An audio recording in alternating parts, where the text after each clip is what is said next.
The S in the PEST analysis stands for social factors. So these are things related to age, generational differences. These are things related to the different generations.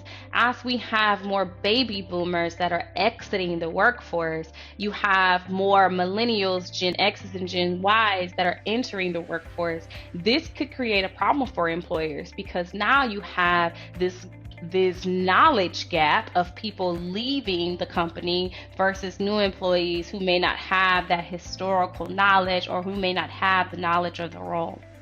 Also, some social factors that you may encounter are things like unskilled labor. So not having enough people with the skills that you need to make sure that you can move your organization forward. We're seeing this a lot when it comes to things like robotics and automation.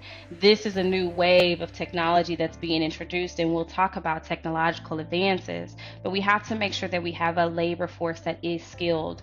And then also some social factors that may affect your organization that you may consider when you're environmentally scanning is people's attitudes toward careers.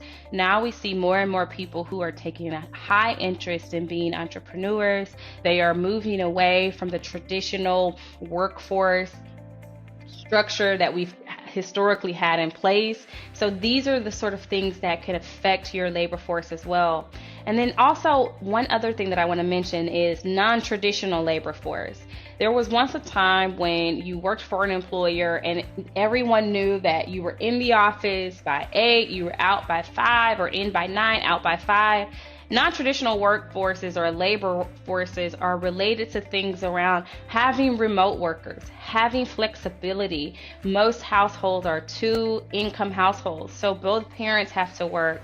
So employers are beginning to become a little bit more creative with how they allow employees to work so that they can make sure that they can not only attract but retain the best talent.